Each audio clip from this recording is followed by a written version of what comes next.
नमस्कार दोस्तों, स्वागत है आप सबका हमारे YouTube channel current affairs academy में। दोस्तों आज हमारा GS1 और GS2 का पेपर्स था। ठीक है, तो GS1 में तो उतने क्वेश्चन नहीं आए और ना ही आने चाहिए क्योंकि वो लगभग स्टैटिक विषय माना जाता है, तो उसकी हम लोग यहाँ पे बात नहीं करेंगे। आज हम लोग बात करेंगे हमारा जो GS2 सिलेबस है। ठीक है, GS2 इसमें पॉलिटी हो गया और करंट अफेयर्स, इंटरनेशनल रिलेशंस वगैरह होते हैं, तो उन सारे से रिलेटेड देखते हैं कि हमारे करंट अफेयर्स में कितने क्वेश्चन मैच किए हैं। हालांकि सारे तो नहीं करेंगे क्योंकि बहुत सारे सिलेबस, इसमें बहुत बड़ा सिलेबस होता है और आपका ये पॉलिटी सेक्शन भी कवर होता है, तो सारे क्वेश्चन तो करंट अफेयर्स से हो नहीं सकते। फिर भी देखते हैं कि कितने क्वेश्चन हुए हैं। ठीक है, तो चलिए देखते हैं। ये दूसरा क्वेश्चन आप लोग देख सकते हैं, ये नालसा के जो है भूमिका के बारे में चर्चा करता है कि ये हम आपको पता होगा कि ये जो है निःशुल्क जो है कि कानूनी सहायता जो कि निचला वर्ग होता है उसके लिए प्रदान करता है। सब लोग अफोर्ड नहीं कर सकते, वो वकील की फीस वगैरह हो गई, ये सारी चीजें। तो ये नालसा जो है ये ठीक है, तो इसकी चर्चा मैंने 15 अगस्त 2022 और ये 1 अगस्त 2023, ठीक है, सॉरी यहाँ पे 23 होगा, 23 है ये। ठीक है, ये आप जब जाएंगे हमारे करंट अफेयर्स वाले में सेक्शन के चैनल में, तो वहां आपको जब ये देखेंगे कि 15 अगस्त और 1 अगस्त को, तो वहां पे आपको ये मिल जाएगा, ये सारी चीजें आपको, ये क्वेश्चन का आंसर आपको वहां पे मिल जाएगा। उसके बाद से यहाँ 2, 3, 4, 5 में हमको कुछ खास नहीं दिखाई दिया। देखिए जो भी एकदम सही से मैच करेगा सिर्फ उसी को ही मैं यहाँ पे हाईलाइट करूंगा। ठीक है, बाकी आप लोग खुद से पढ़ भी सकते हैं। 6 नंबर क्वेश्चन आप देखेंगे यहाँ पे, तो 6 नंबर क्वेश्चन जो है हमारा पूछा गया है कि मानव संसाधन विकास पर पर्याप्त ध्यान नहीं दिया जाना भारत के विकास प्रक्रिया का एक कठोर पक्ष रहा है।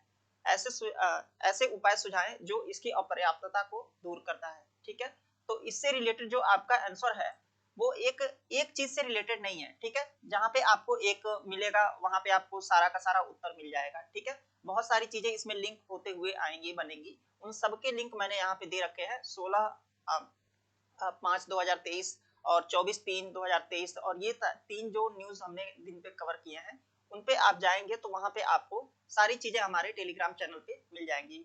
हालांकि उसका लिंक अगर आप नए हैं तो आपको वीडियो के डिस्क्रिप्शन में मिल जाएगा, सारी चीजें अब आप वहां से जाकर के देख सकते हैं। ठीक है, इसके बाद से आते हैं 7वें नंबर क्वेश्चन पूछा गया है। ठीक है, आप लोग को याद होगा कि हाल ही में अभी कंपटीशन कमीशन ऑफ इंडिया और गूगल के मध्य ये विवाद चल रहा था कि जो गूगल है वो सारी चीजें जो एप्स है वो पहले ही फोन में इंस्टॉल रखता है, जिसके कारण से जो दूसरे कंपनीज हैं उनको मौका ही नहीं मिलता है अपनी जो भी एप्स हो गई या जो भी टेक्नोलॉजी से रिलेटेड चीजें हैं वो शो करने का, जनता के मध्य पहुंचाने का, क्योंकि गूगल ने पहले से ही हमारे फोन में सब कुछ फीड कर रखा है। तो इसको लेकर के कंपटीशन कमीशन ऑफ इंडिया ने गूगल के ऊपर फाइन भी मारा था। वो आप लोग को शायद न्यूज याद ना हो, दोनों को मैंने यहाँ पे कवर कर रखा था। 28 फरवरी और 17 जनवरी को मैंने कवर कर रखा था इसमें। आप लोग वहां पे जाएंगे तो वहां पे सब आपको मिल जाएगा एज इट इज। ठीक है, इसमें आप लोग को उतना अलग से कुछ करने की जरूरत नहीं थी, सारी चीजें अगर आपने यहाँ पे देखिए आपने मेंशन भी कर रखा है, रिफर अ रिसेंट डिसीजंस, तो गूगल से रिलेटेड डिसीजन था और भी बहुत सारे डिसीजन अगर आपको याद हो तो उनको आप लोग यहाँ पर लिख सकते थे। और एक चीज यहाँ पे देखना है कि कंपटीशन कमीशन ऑफ इंडिया का जो ये पूछा गया है चीजें, यहाँ पे देखिए मल्टीनेशनल कारपोरेशन लिखा है। ठीक है, तो यहाँ पे हमें कोई भी एग्जांपल नहीं दे देना है कि कहाँ पे क्या है, मल्टीनेशनल कारपोरेशन, दैट्स व्हाई मैंने यहाँ पे गूगल का एग्जांपल यहाँ पे सेट किया। ठीक है, और इसके बाद से 8 नंबर क्वेश्चन जो है आपका ई गवर्नेंस पे पूछा गया है। ई गवर्नेंस से गवर्नेंस वाले पार्ट का आपका है, आप वहां से भी कवर कर सकते हैं, साथ ही साथ आप हमारे न्यूज वाले सेक्शन में अगर आप जाएंगे, ठीक है, करंट अफेयर्स का हमारा जो आता है डेली का सेशन, वहां पे भी आपको बहुत सारे इसके एग्जांपल्स मिल जाएंगे जिसके मदद से आप इसका उत्तर लिख सकते थे। हालांकि आप लोग को पता होगा कि हर क्वेश्चन का आंसर एक ही जगह मिले ये संभव नहीं है। ठीक है, बहुत सारी उसमें चीजें होती हैं जिनको आपस में मिला करके आप एक उत्तर लिखेंगे। ठीक है, ये यूपीएससी का ये एक फंडा है, कोई जरूरी नहीं है कि एक क्वेश्चन में जैसे आप लोग का पूछा जाता है कि ये क्या है, इसके कारण बताइए, ये सारी चीजें जो हमने बोर्ड वगैरह में आंसर लिखे थे उनसे थोड़ा भिन्न होता है। इसमें एक ही क्वेश्चन में बहुत सारे लार्ज एरिया को कवर कर लिया जाता है, कई सारे ऐसे क्वेश्चन बनते हैं, जब इनको आप पढ़ेंगे तो आप खुद से इनको रियलाइज कर पाएंगे ये सारी चीजें। तो इसके मैंने बहुत सारे एग्जाम्पल दे रखे हैं और बहुत सारी न्यूज में ये जो है ई गवर्नेंस का जो सेक्शन है उसमें मैंने इसको कवर कर रखा है। ठीक है, 8 नंबर और 9 नंबर्स में तो आप देख सकते हैं एससीओ के बारे में बहुत सारी चीजें हमने आपको रेगुलर बेसिस पे हर मंथली, लगभग हर मंथ में आपको इसके बारे में न्यूज अपडेट मिलता रहता था। 17 जुलाई, 4 जुलाई, इसके बाद और पीछे जाएंगे तो 31 मई, 7 जून, 23 मार्च, सॉरी 30 मार्च, 21 मार्च, 26 जनवरी 2023 की ये मैं बात कर रहा हूँ। ये एससीओ का हमेशा से इंडिया के और एससीओ के बीच में जो भी चीजें हैं वो कैसे प्रभावित हो रही हैं, उस सब के बारे में मैंने डिटेल में रोजाना जब भी इसका आता था न्यूज, उनको मैं कवर करता था। और वो कवर करते करते अब जब सभी को आप एक पास मिला करके एसईओ की भूमिका के ऊपर जब आप देखेंगे तो वो सब आपको समझ में आने लगेगा भारत के रिस्पेक्ट में। और करंट अफेयर्स को रेगुलर पढ़ने से आपको यही फायदा होता है कि जब आप रेगुलर पढ़ते हैं ना, तो आपके जो डाउट्स वगैरह हैं या फिर कोई क्वेश्चन इस टाइप का बनता है तो आपको उसको लिखने में आसानी होती है, क्योंकि आपने उसके सीरीज वाइज आपने सब कुछ चीजें उसको देखी हैं कि कैसे वो सारी चीजें बदल रही हैं इंटरनेशनल पर्सपेक्टिव से। ठीक है, यहाँ पे मैंने देखा है कि बहुत सारे लोग जो है जब भी ऐसी न्यूज आती है तो उसके बारे में बस एसईओ के बारे में पढ़ा देते हैं, एसईओ क्या है और इसके ऑर्गन्स क्या क्या हैं, या फिर जो भी चीजें इसके बारे में बता करके हो गया ये करंट अफेयर। ऐसे ही नहीं होता है। मैंने हर दिन उसका 27 जुलाई को उस पर क्या अपडेट आया, क्या रिएक्शन था इंडिया का, या जो भी उसको लेकर के न्यूज है, उन सबको एक आपके करंट अफेयर्स में होना चाहिए, ना कि सिर्फ एसईओ क्या है यही होना चाहिए। एसईओ क्या है तो हो गया इसका आंसर, कुछ भी नहीं लिख पाएंगे आप, 2 नंबर मिलेंगे, 2 भी नंबर नहीं मिलेंगे उस तरह से। ठीक है, तो जब भी एसईओ के बारे में मैं देखता हूँ न्यूज आता है कोई भी चीज, तो एसईओ क्या है यही पढ़ा के हो गया ये इसका करंट अफेयर, ये ऐसे नहीं होगा। ठीक है, एसईओ के बारे में जो भी नई नई अपडेट्स आ रही हैं, कैसे वो प्रभावित कर रहा है अपने इंडिया को, या जो भी चीजें हैं उनको आप लोग को अपने करंट अफेयर्स में कम से कम हाईलाइट करना होगा 1-2 लाइन में कि क्या क्या अपडेट हो रही है।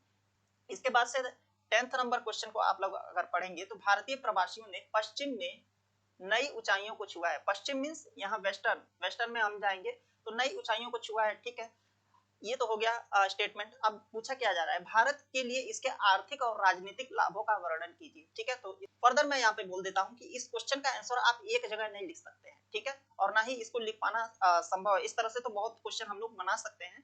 ठीक है, तो हमें क्या करना है, आर्थिक लाभ। ठीक है, वेस्टर्न से हमें क्या क्या चीजें मिलती हैं, आर्थिक लाभ में हम लोग रेमिटेंस, हमको पता है कि हमारे वहां से बहुत सारे लोग काम करने के लिए वेस्टर्न साइड में आप जाते हैं और वहां से बहुत सारा वो वेस्टर्न से रेमिटेंस हमें प्रोवाइड करते हैं।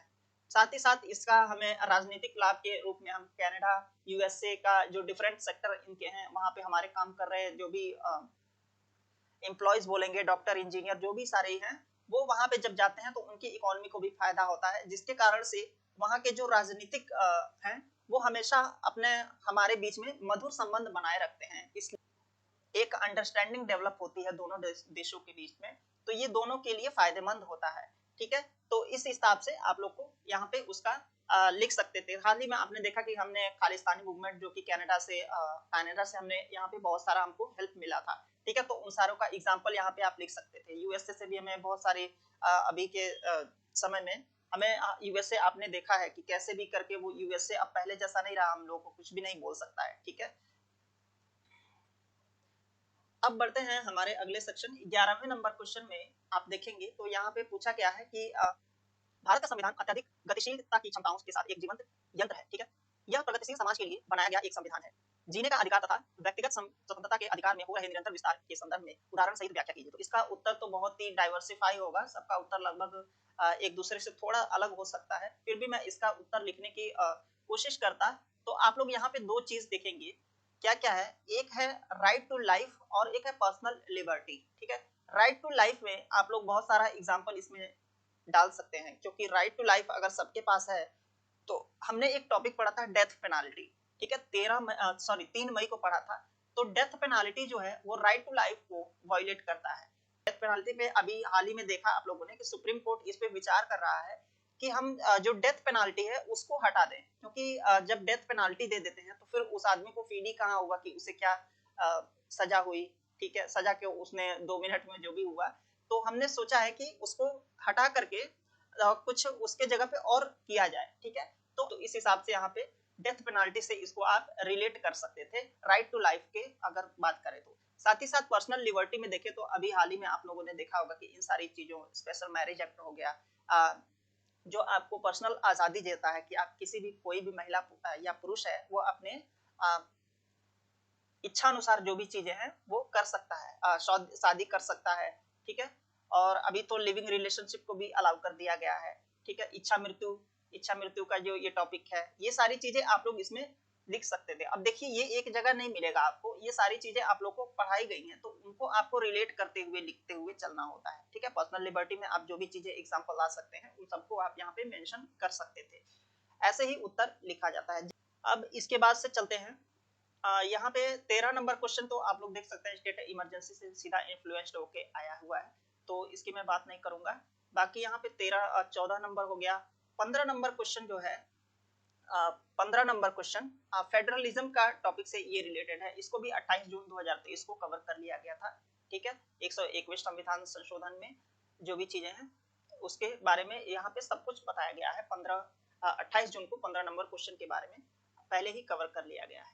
ठीक है, 16 नंबर क्वेश्चन जो है आपका 13 अप्रैल को कवर किया गया। अब संसदीय समिति प्रणाली की संरचना को समझाइए, ये तो हो गया आपका पॉलिटी सेक्शन। ठीक है, यहाँ से अब इसके बाद से नेक्स्ट सेक्शन जो है ये हमारा आ गया वित्तीय समितियों के ने कहां तक मदद की है उसके बारे में बताना है। तो मॉनेटरी पॉलिसी कमेटी आपने पढ़ रखा है, आरबीआई पॉलिसी कमेटी मैंने पढ़ा रखा है। यहाँ पे 9 फरवरी को यहाँ पे मॉनेटरी पॉलिसी कमेटी तो 2 बार पढ़ चुके हैं हम लोग, 9 दिसंबर और 23 जून अभी हाल ही में पढ़ा। तो ये सारी चीजें आप लोग को पता होंगी, तो इसके बारे में आप लोग उत्तर आराम से लिख सकते थे। ये आपका पॉलिटी का सेक्शन हो गया, और यहाँ से आपको जो भी है ये भी तो आपका लगभग उसी में घुस जाएगा। तो ये सारी चीजें का आप इसका भी आंसर अच्छे से लिख सकते थे। इसके बाद से आते हैं 17 नंबर क्वेश्चन का, वंचित। ये बहुत ही अच्छा क्वेश्चन मुझे लगा। वंचितों के विकास और कल्याण की योजनाएं, ठीक है, जो बनाई गई हैं अपनी प्रकृति में ही दृष्टिकोण में भेदभाव करने वाली होती हैं। ठीक है, तो ये खुद ही भेदभाव करने वाली बन जाती हैं। क्या आप इससे सहमत हैं? इसके बारे में आप लोग को उत्तर लिखना था।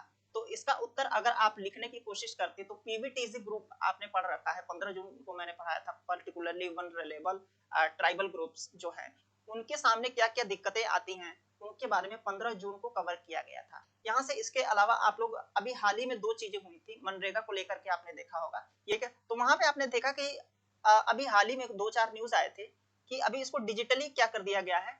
आधार कार्ड से तो जोड़ा गया, ठीक है, साथ ही साथ इसको अब डिजिटल अटेंडेंस की भी जरूरत पड़ने लगी है। डिजिटल अटेंडेंस के कारण से क्या हुआ, अभी जो डिजिटल अटेंडेंस के कारण से क्या हुआ, उसका जो भी है बहुत सारे जो मनरेगा मेंबर्स मजदूर हैं जो जाकर के काम करते हैं उनका अंगूठा ही काम नहीं कर रहा था, जिसके कारण से क्या हुआ, वो अपने आप ही वो भेदभाव के कारण जो कि है वो अपने आप बाहर हो गए। ठीक है, तो इसके कारण से आप देखिए कि कैसे इनके साथ भेदभाव हो रहा है। अब उनका अंगूठा काम नहीं कर रहा, चलते चलते या काम करते करते घिस गया। उसके बाद से अटेंडेंस वाला एक और सिस्टम आया, अटेंडेंस सिस्टम में आया, उसमें भी धांधली हो गई कि किसी का अटेंडेंस हो गया, कोई नहीं अटेंडेंस के टाइम में ही नहीं रहा। तो वो सारी चीजें आपको दोनों टाइम अटेंडेंस का इसमें सिस्टम था कि इस टाइम पे आपको अटेंडेंस जरूर देना है। तो पहले तो अटेंडेंस ऐसे ही लग जाता था। तो जैसे ये सारी चीजें आती हैं हम लोग उसको अच्छा बनाने के लिए, तो साथ ही में वो चीजें हमारे साथ जो है उस वंचित वाले सेक्शन के साथ भेदभाव भी करने लगती हैं। तो ये सारी चीजों का उत्तर आप लोग यहाँ से रिलेट करते हुए लिख सकते थे। एक जगह उत्तर नहीं मिलेगा इन सबका, आपको पहले ही मैं बता चुका हूँ। ठीक है, ये क्वेश्चन एक बहुत ही अच्छा है। बिटवीन एजुकेशन, स्किल और एम्प्लॉयमेंट, इन तीनों में क्या क्या आपस में इंटरलिंकिंग है वो आपको समझाना है। इसको तो लगभग कोई भी लिख सकता था। ठीक है, फिर भी मैं इसको अपने में नहीं गिनूंगा। 19 नंबर क्वेश्चन है, आप लोग इसको देखेंगे कि नाटो का विस्तार जो है इसके बारे में 3-4 बार मैंने कवर किया है, लेकिन पर्टिकुलरली मैंने 4 जुलाई को इसके बारे में पढ़ाया है। और कैसे इसमें बताना ये था कि जो यूएस और यूरोप है वो स्ट्रेटेजिकली कैसे इंडिया की हेल्प कर रहे हैं, करेंगे, इसके बारे में भी 19 जुलाई को हमने कवर कर रखा है। अगर आप गिनेंगे तो लगभग 10 क्वेश्चन होंगे यहाँ पे जिनके उत्तर आप सिर्फ करंट अफेयर्स अगर कवर कर रहे होंगे तो इनके उत्तर आप आसानी से, नहीं एकदम पूरा तो कुछ तो लिख सकते थे। ठीक है, तो मिलते हैं अगले क्वेश्चन के पेपर में। तब तक के लिए जय हिंद, जय भारत।